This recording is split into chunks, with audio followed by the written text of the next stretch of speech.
Hello, we're talking about how Excel literacy is important in many fields, more than just business or accounting, finance, whatever, in data science and even the hard sciences and in research. So let's get started. If you're new, my name's Jeff from Finally Learn.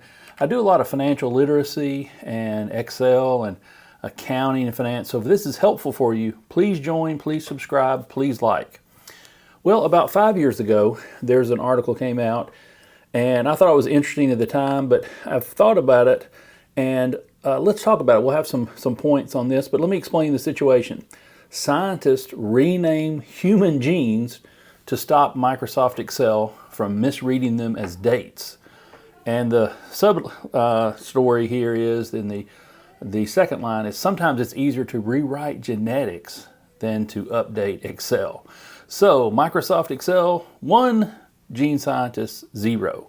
Well, this is kind of a funny little article, and the more I thought about it, it just shows how important Excel is, and then how important things could happen in Excel and how things could go wrong. So here's what they did. Now, if you're in business, you're in accounting, you're in finance, you see immediately what the problem is.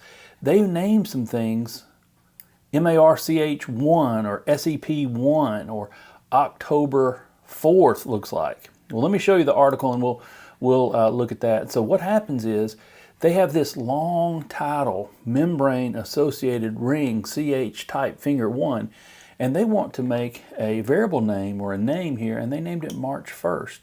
Well, what's Excel going to do? Excel already has dates built in, and it's going to recognize it as March 1st. And so later on it says that Excel errors happen all the time, simply because the software is often the first thing to hand when scientists process numerical data. And this biologist said it's a widespread tool, and if you're a bit computationally illiterate, you will use it. Well, I want to say they'll use it even if they are a little bit computer illiterate or data illiterate or Excel literate, maybe more specifically. During my PhD studies, I did as well. So let's make some points based on this, but let's explain the problem. Now, if you type in March 1st, Excel is going to recognize that as a date. Well, this is a feature of Excel, and SEP1, it's going to recognize it as September 1. OCT 4, that's going to be October 4th. And the reason why that happens is you can make this a date, and it'll be the date for the current year. Because, see, in business or financial transactions or interest or how many days it's been, you can easily do this. This comes out as a number. So September 1st minus March 1st is going to be 184 days. Now what happens is Excel, you need to know this because you're trying to be Excel literate. Excel will calculate and put the number. Now Excel starts, I think day 1 is January 1st, 1900. So every day then adds a day beyond that. So we're 45,000 days away from January 1, 1900. But we need to know this. We can use these as dates. Now, the problem is they tried to use things that were so similar to dates that Excel would recognize it as dates, and so you have to pay attention what's going on. So here's another way to think about it. So an optimist says, oh, this is half full, right? If a glass is half full, a pessimist, it's half empty. Excel, if you enter 1/2, then it says, oh, this is January the 2nd. So this is how Excel works. Now, I think it's kind of pretty interesting that some of the articles were saying that, hey, this is a mess up by Excel. But let's talk about a couple of things about data literacy and Excel literacy. I think they're important. I think it highlights how important Excel is.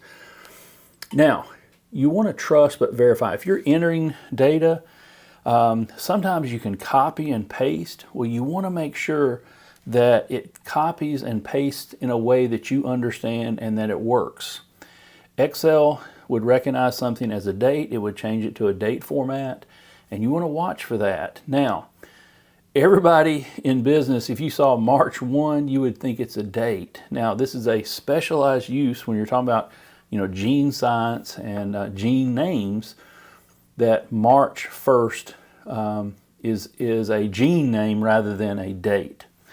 Now, Excel literacy is very, very, very important. Did I say very important? Yes, it is. So one of the things that happens is Excel could be handed to somebody who's not very Excel literate and said, well, go ahead, and they can enter things or they can use it without really knowing what's going on.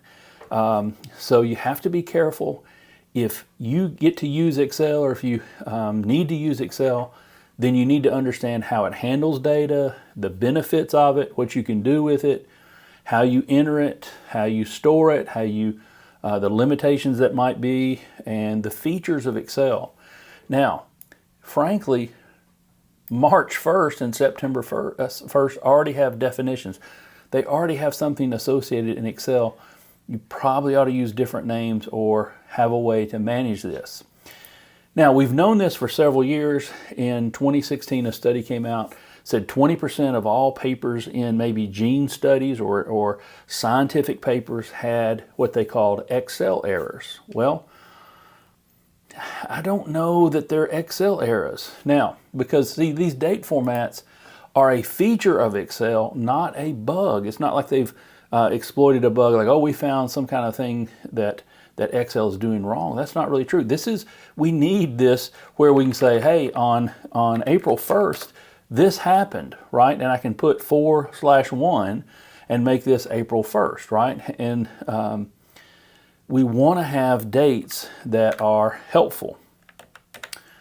Now, there's two ways to solve this. You can change the symbol. You don't have to call it March 1st, right? You can call it, M-A-R-C-H. I think F1 is how they solved it. So change the name where it's not a recognized date.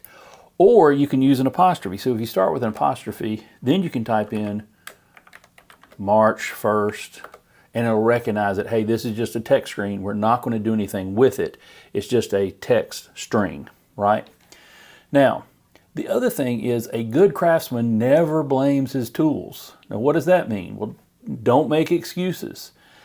I really don't think this is an Excel error. This is people using Excel made the error, right? This is a user error. This is not, like I saw in one of the articles, this is an Excel screw up, right? And they say, well, Excel screwed up. We're so smart that we're better than Excel. You're using Excel for a reason. You need to understand how it works.